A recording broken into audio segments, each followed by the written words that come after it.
जय हिंद दोस्तों, स्वागत है आप सभी का आज की इस न्यू वीडियो में। साथियों, आज हम देखेंगे 15 अक्टूबर 2024 एसएससी एमटीएस के फर्स्ट शिफ्ट के रियल और ऑथेंटिक क्वेश्चन जीके जीएस के।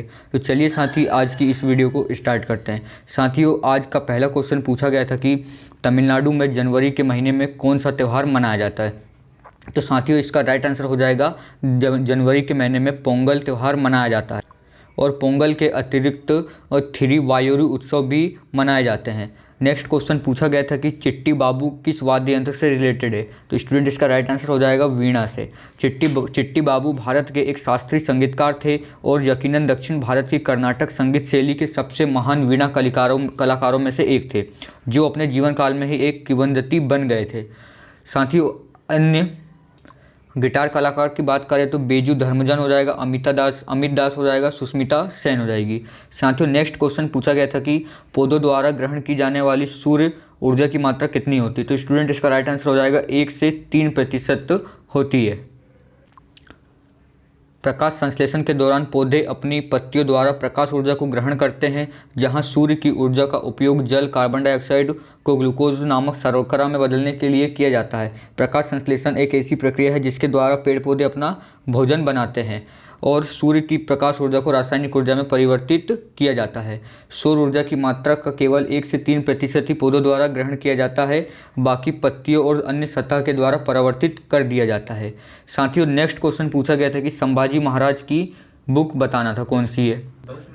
साथियों, संभाजी महाराज ने अपने जीवन काल में कई पुस्तकों का वर्णन किया है, अर्थात लिखा है। उसमें प्रमुख बुक है बुद्ध भूषणम है, और अन्य पुस्तक जैसे कि नायिका भेद, 7 शतक हो गया, नखशिखा हो गया, जो हिंदुस्तानी भाषा में लिखी गई है। बुद्ध भूषणम में संभाजी ने राजनीति पर कविता लिखी है। साथियों, नेक्स्ट क्वेश्चन पूछा गया था कि हिमाचल प्रदेश के वर्तमान राज्यपाल कौन है। स्टूडेंट, इसका राइट आंसर हो जाएगा शिव प्रसाद शुक्ला, जिसे 13 फरवरी 2023 को चुना गया था। साथियों, एक ना एक क्वेश्चन नियुक्ति से जरूर पूछा जाएगा आपके एग्जाम में, इसलिए आप वर्तमान की जो भी नियुक्ति है उसको जरूर पढ़कर जाएं। और हिमाचल प्रदेश के वर्तमान राज्यपाल की बात की जाए तो राजेंद्र विश्वनाथ आर्लेकर 13 जुलाई 2021 से 13 फरवरी 2023 तक ये रहे थे। साथियों, नेक्स्ट क्वेश्चन पूछा गया था कि भारत में वह कौन सा राज्य है जिसमें बौद्ध और जैनों की संख्या सबसे अधिक है। तो स्टूडेंट, इसका राइट आंसर हो जाएगा महाराष्ट्र। आप महाराष्ट्र को इस प्रकार ऑप्शन से भी चुन सकते थे कि महाराष्ट्र में बौद्ध एलोरा की मंदिर और बौद्ध मंदिर है, तो इससे आप अंदाज़ा लगा सकते हो कि वहाँ पर बौद्ध और जैनों की संख्या अधिक हो सकती है। 2011 में भारतीय जनगणना के अनुसार भारत में 29,84,42,972 बौद्ध थे, और उनमें से सबसे ज़्यादा यानी कि 57.36% बौद्ध महाराष्ट्र में थे। जनगणना के अनुसार महाराष्ट्र में बौद्ध धर्म महाराष्ट्र का सबसे बड़ा धर्म है, जो महाराष्ट्र की कुल जनसंख्या का 56% है। साथियों, नेक्स्ट क्वेश्चन पूछा गया था कि केलुचरण महापात्रा का संबंध किससे है। तो स्टूडेंट, इसका राइट आंसर हो जाएगा ओडिसी। जब भी चरण और महापात्रा शब्द जहाँ पर भी आए रूट वर्ड है, उसका संबंध ओडिसी शास्त्रीय नृत्य से होगा।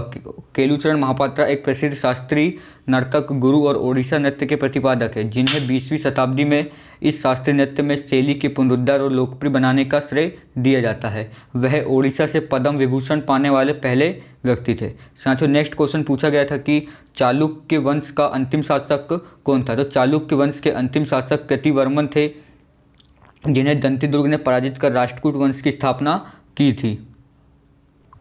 साथियों, नेक्स्ट क्वेश्चन पूछा गया था कि भारत की राष्ट्रीय महिला सीनियर फुटबॉल का पहला मैच कब हुआ था। तो भारत की राष्ट्रीय महिला सीनियर फुटबॉल चैंपियनशिप का पहला संस्करण 1992 में मणिपुर में आयोजित किया गया था। साथियों, आपको खेल से रिलेटेड भी जो भी तथ्य है उसको याद करके जाना है, क्योंकि खेल से भी एक ना एक क्वेश्चन जरूर पूछा जाएगा आपके एग्जाम में। साथियों, नेक्स्ट क्वेश्चन पूछा गया था कि ग्रैंड ओल्ड लेडी के नाम से किसे जाना जाता है। तो ग्रैंड ओल्ड लेडी के नाम से अरुणा आसफ अली को जाना जाता है, जो भारतीय स्वतंत्रता संग्राम की एक प्रमुख नेता थी। इन्होंने भारत छोड़ो आंदोलन 1942 के समय में बहुत ही महत्वपूर्ण भूमिका निभाई थी। भारत की पहली सूती मिल किस राज्य में स्थापित की गई थी। तो स्टूडेंट्स का राइट आंसर हो जाएगा बम्बई। भारत की पहली सूती मिल बम्बई में स्थापित की गई थी। बम्बई में स्थापित होने वाली पहली सूती mill Bombay spinning and weaving company थी। इसकी स्थापना 7 जुलाई 1853 को कावसाजी नानाभाई दावर ने और उनके सहयोगी ताड़देव ने की थी।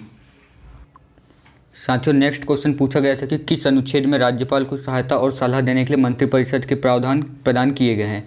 तो स्टूडेंट इसका राइट आंसर हो जाएगा अनुच्छेद 163। साथियों आपको अनुच्छेद भी याद करके जाना है क्योंकि अनुच्छेद से भी डेफिनेटली क्वेश्चन पूछा जाएगा। साथियों नेक्स्ट क्वेश्चन पूछा गया था कि which of the following river does not form the delta, यानी कि कौन सी नदी डेल्टा नहीं बनाती है। तो नर्मदा और ताप्ती जो भी ऑप्शन में दिया गया होगा वो उसका राइट आंसर हो जाएगा। नर्मदा और ताप्ती दोनों ही नदी मध्य प्रदेश से निकलती है और ये डेल्टा न बनाकर एस्चुरी बनाती है। साथियों नेक्स्ट क्वेश्चन पूछा गया था कि भारतीय संविधान में डीपीएसपी किसके देश के संविधान से प्रेरित है। तो यह आयरलैंड के संविधान से प्रेरित है। साथियों आयरलैंड के संविधान से डीपीएसपी लिया गया है और ये डीपीएसपी से भी एक ना एक क्वेश्चन जरूर पूछा जाएगा आपके एग्जाम में, इसलिए आप डीपीएसपी से रिलेटेड जो भी क्वेश्चन बनते हैं उसको जरूर याद कर जाएं। साथियों नेक्स्ट क्वेश्चन पूछा गया था कि ऑक्सीजन वाटर में सबसे कम कौन होता है। तो पानी में घुले तो ऑक्सीजन का स्तर सबसे कम तब होता है जब पानी का तापमान सबसे अधिक होता है। गर्मियों में विशेष रूप से स्थिर पानी में ऑक्सीजन का स्तर कम हो जाता है क्योंकि गर्म पानी में ऑक्सीजन की घुलनशीलता कम होती है। इसके अलावा जब पानी में जैविक पदार्थों का विघटन होता है तो बैक्टीरिया ऑक्सीजन का उपभोग करते हैं जिससे ऑक्सीजन का स्तर और भी कम हो जाता है। नेक्स्ट क्वेश्चन पूछा गया था कि मंदिर में देवता का निवास स्थान क्या कहलाता है। तो गर्भगृह कहलाता है। साथियों हमें स्टूडेंट के द्वारा इतने ही क्वेश्चन प्राप्त हुए हैं। यदि आपको और अदर क्वेश्चन भी पता हो तो आप कमेंट्स बॉक्स में ज़रूर बताएं कौन कौन से क्वेश्चन पूछे गए थे। साथियों आज की वीडियो में इतना ही। वीडियो देखने में मज़ा आया हो तो वीडियो को लाइक करें, चैनल को सब्सक्राइब करें।